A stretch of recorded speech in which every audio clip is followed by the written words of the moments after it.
வணக்கம். இது தமிழும் சீதாவும். இன்றைக்கி நம்ம பார்க்க போகிறது ஈறுகட்ட எதிர்மறை பெயரச்சம். இலக்கண குறிப்பில் 1 மார்க்ஸில் கண்டிப்பாக எல்லா கவர்மெண்ட் எக்ஸாமுக்கும் இதை எதிர்பார்க்கலாம். சரிங்களா? இதை எப்படி சிம்பிளாக நம்ம தெரிஞ்சுக்கிறது அப்படின்னு சொல்லி பார்த்துக்கலாம். அதே மாதிரி இலக்கண முறைப்படியும் நம்ம தெரிஞ்சுக்கலாம். சரிங்களா? அதாவது ஈறு கெட்ட எதிர்மறை பெயரச்சம்.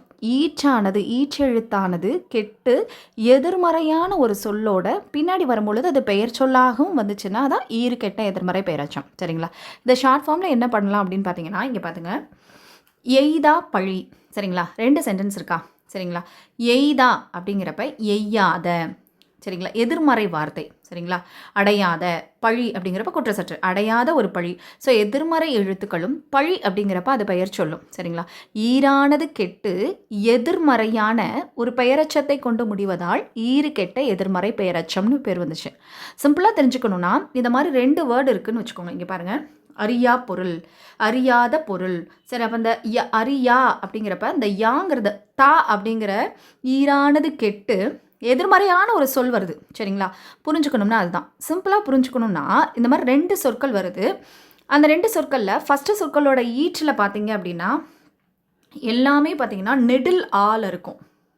சரிங்களா? நெடில் ஆங்கிற சவுண்டில் இருக்கும். அப்படி வந்துச்சு அப்படின்னாலே அது என்னன்னு சொல்லுவோம், குறில் ஆ வந்துச்சுன்னா பேரச்சம்னு சொல்கிறோமா?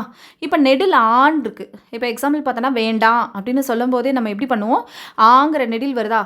வேண்டாம் அப்படின்றப்பே அது ஆப்போசிட், எதிர்மறையான ஒரு சொல். ஸோ நீங்கள் ஆங்கிற நெடில் எழுத்து 2 சொற்கள் இருக்கணும். அது ஃபர்ஸ்ட் லெட்டர் இறுதியில் ஆங்கிற நெடில் எழுத்து வந்தது அப்படின்னாலே அது ஈரானது கெட்டு எதிர்மறையான பெயரச்சத்தை கொண்டு முடியுது அப்படின்னு ஞாபகம் வச்சுக்கிறதுக்காக தான் இந்த டிப்ஸு. ஆனால் இலக்கண முறைப்படி இந்த மாதிரி அறியாத பொருள், அப்போ செய்யாத தவறு, தா அப்படிங்கிற ஈறு கெட்டு புணருது. சரிங்களா?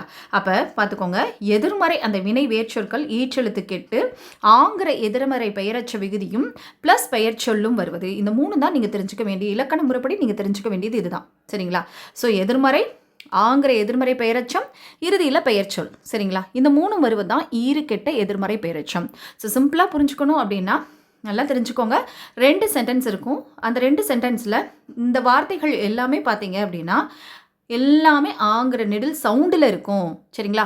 குறில் சவுண்டில் இருந்தால் அது பெயரச்சம், ஆங்கிற நெடில் சவுண்டில் இருந்தால் அது ஈறுகெட்ட எதிர்மறை பெயரச்சம்னு சிம்பிளாக தெரிஞ்சு வச்சுக்கோங்க. சரிங்களா? இது மாதிரி உங்களுக்கு வேறு இலக்கண குறிப்புகள் தேவைப்பட்டால் கமெண்ட்டில் அறிவிக்கவும். நன்றி.